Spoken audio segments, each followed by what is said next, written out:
it's Miss Lisa from Growing Brilliant. I am so glad that you joined us for story time today.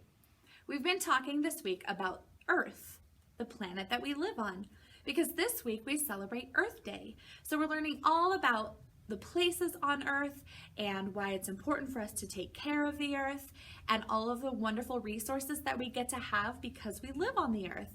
It's really exciting, definitely something to celebrate. And I picked out a really fun story for you about a kind of place that you can find on the Earth. So the story I picked out today is called Deep in the Swamp. Swamp. Have you heard that word before? It's kind of a funny word, right? Swamp. Can you try and say it with me? Swamp. So what kinds of things do you think happen in a swamp? Or would you see in a swamp? The picture on the cover of the story gives us some clues about what the book might be about. So take a look at the cover and tell me what you see. I see a bird in the tree. Did you see the bird? What color is that bird? That's right, it's a yellow bird in the tree. And then what do you think this animal is? He has a long snout and sharp teeth. That is an alligator. You're right. And if you said crocodile, you're very close. I only know that it's an alligator because I've already read the story. I wasn't sure at first if it was an alligator or a crocodile. And so I read the story and I found out. And I thought you would like to enjoy it with me. So the title of the story is Deep in the Swamp. That's what the book is called. And this book was written by Donna M. Bateman. Donna M. Bateman wrote this story. Do you know the name of her job? That's right, she's the author. Very good.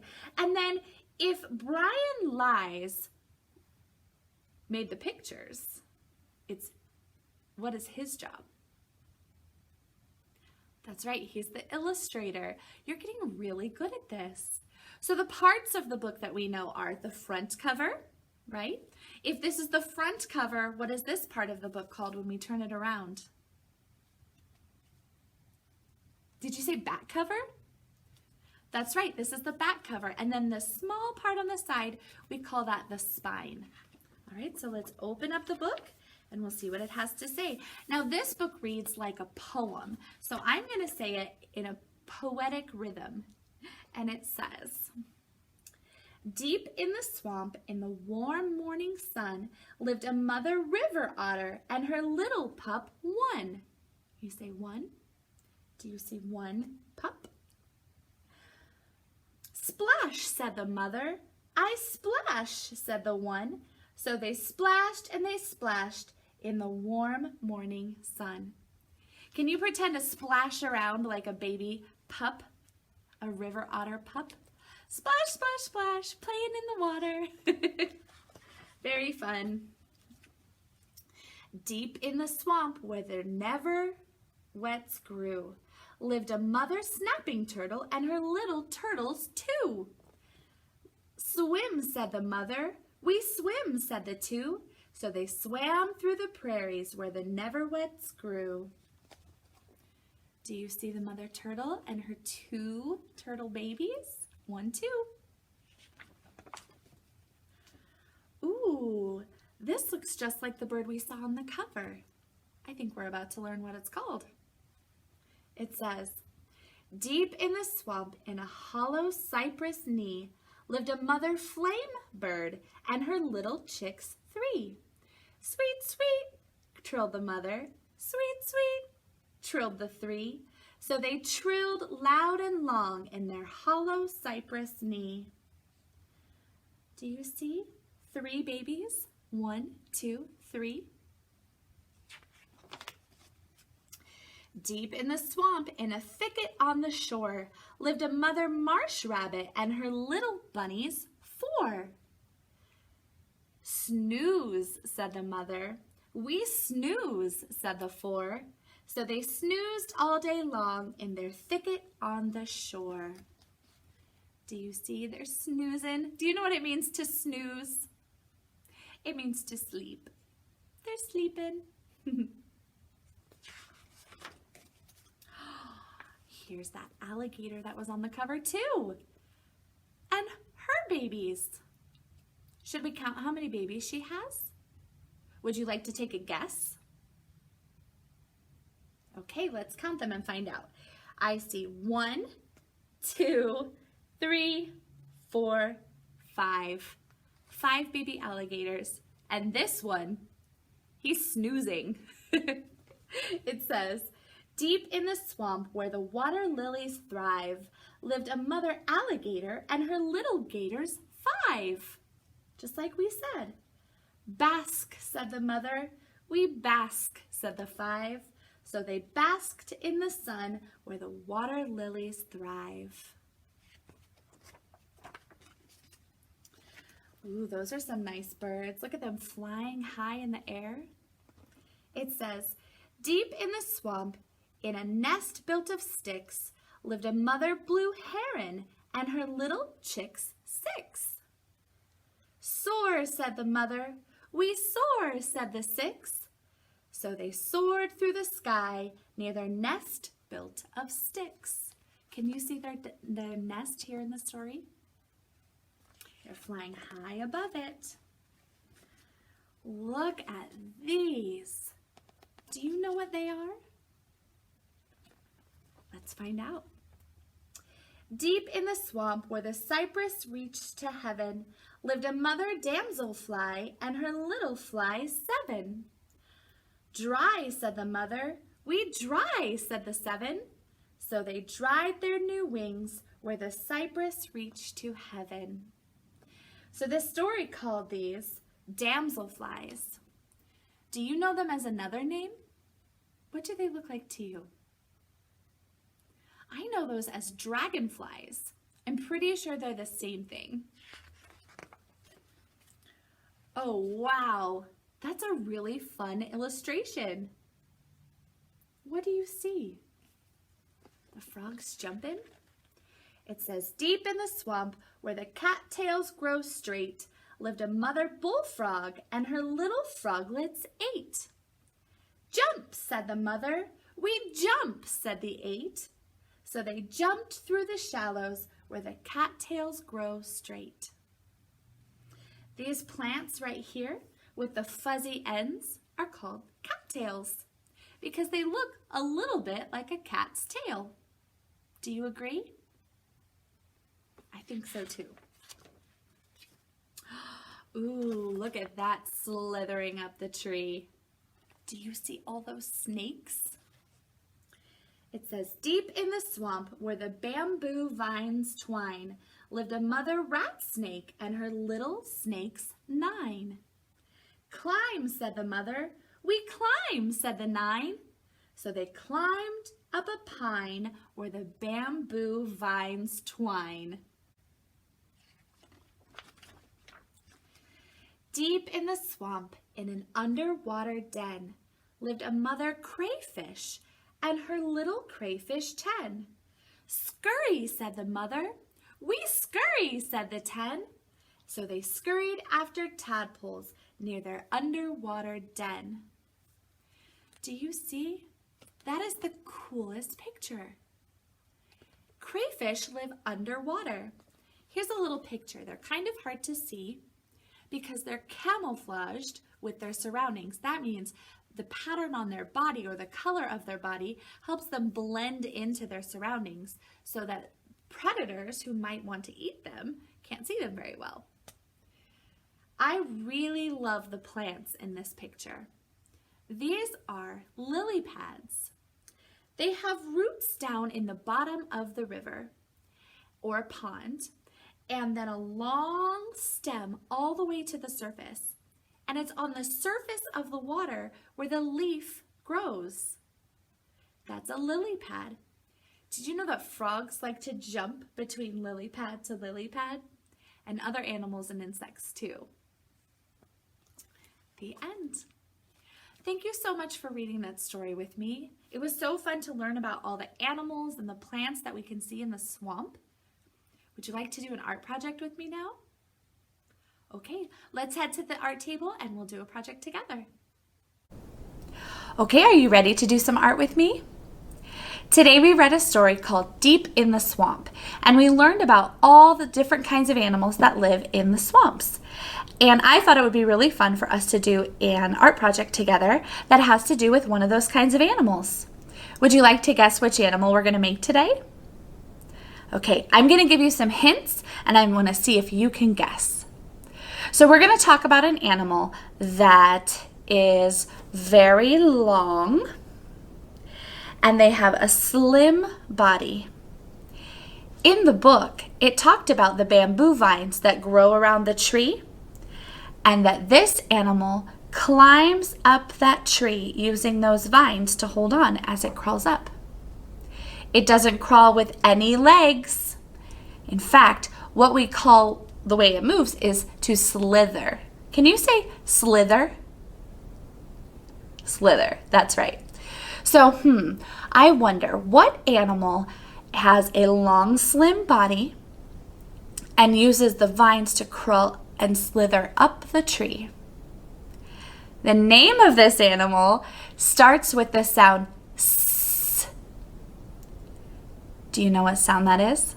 S. That's an S. It begins with the letter S. It's a snake. Did you guess it right?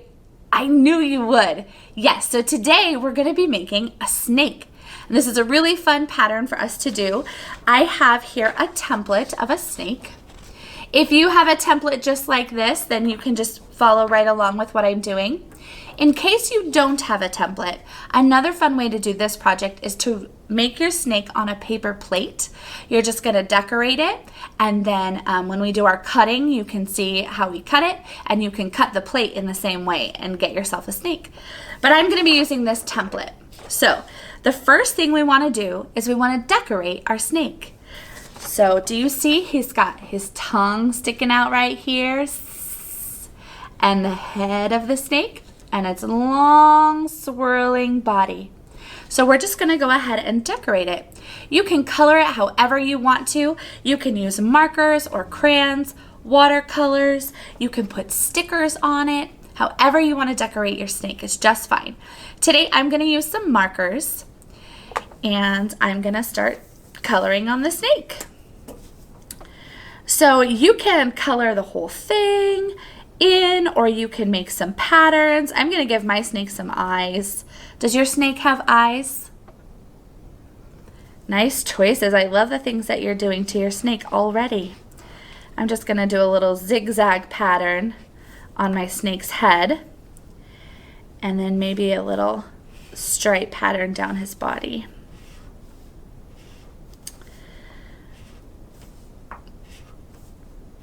What colors are you choosing to color your snake? Is your snake a brightly colored snake, or is it a camouflage looking snake so that it can hide in the tree? Or maybe it's a bright and fabulous snake, just likes to have fun. All right, so once we get a pattern going on our snake, you can take as much time as you need to make your snake. So if you're not finished coloring on your snake by the time I'm ready to cut out my snake, that's okay. You can keep working on it. I'm just gonna make this little stripe pattern here, and then I'm gonna go ahead and cut my snake just so I can show you how it's done. So when we are making our snake, I think it would be really fun if you made a pattern on your snake. You can do color patterns on your snake and practice your early math skills. Or you can just do your coloring and practice your creativity and your fine motor skills and your knowledge of the world, learning all about snakes. Any way you do it, it's going to be a lot of fun. Okay, I'm almost finished with the stripes on my snake. I'm noticing that this spiral on the snake looks a little bit like a snail shell. Did you notice that? Okay, so I have my snake all decorated. He's got some nice orange stripes. I just did a very simple snake. You feel free to make yours super colorful or however you'd like to do it. So the next thing I need is my scissors. Now I'm using grown-up scissors because I'm a grown-up. And we prefer safety scissors or child scissors for children. And remember, we only cut when our grown-ups are around, right? Okay, we are very safe with our scissors. Using scissors is really great for making our hands very strong so that someday when we try to write with a pencil or a pen, we have really good control of our hands. So we make them strong by using scissors. So let's talk about how we use the scissors. All right, so I'm going to put my wrist face down, turn, and then I'm going to put 3 fingers in the bottom, 1 finger in the top, and then I move my hands to cut, cut, cut. All right, so I'm going to hold on to my paper, and remember, we only cut paper, right? And when I cut it, I'm actually going to start here and cut around the outside of the snake. Now, when you're cutting, if you can do it yourself, that is fantastic. If you still need a little help with cutting, that's okay. You can ask your grown-up for some help. All right, but we're gonna start by cutting on the outside of the snake, and that's gonna give us our nice spiral, okay? So I'm gonna show you how I do it while you keep coloring and decorating your snake.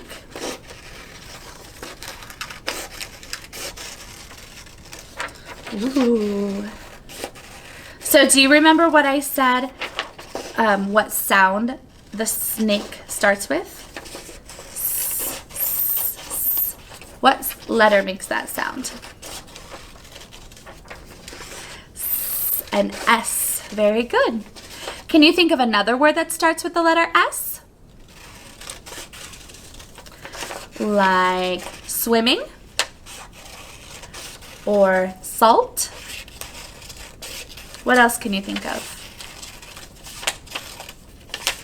You are so good at coming up with S words. All right, I'm almost finished cutting. Just the last bit of the spiral. See, you just cut really straight. It's not straight, it's a spiral.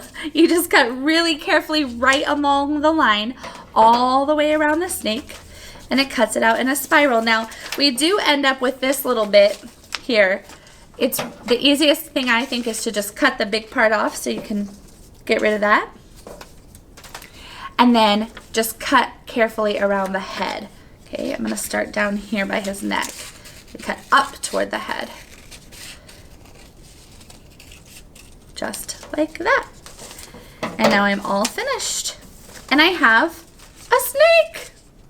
I actually have another snake that I colored that I took a little more time on the pattern. So I just want to show you. This is my completed snake. What do you think of that snake pattern? Do you see I did a pattern of orange, a purple squiggle, and green dots. So orange, purple, green, orange, purple, green, orange, purple, green, all the way along the snake to the very, very end. Isn't this fun? Not only is it an art project, but now you have a toy. You have a toy snake. You can wear it around your neck if you want to. Carry it around with you while you play today. You can take it outside and let it crawl around in the grass. It can be your buddy while you read some stories or watch some more preschool videos. Just like that. So, I hope you had a really good time making a snake with me today and reading our book, Down in the Swamp. And I would love to see the snake that you made the next time you come to show and tell. If you want to give us a look at your snake, that would be fantastic. And we'll see you later.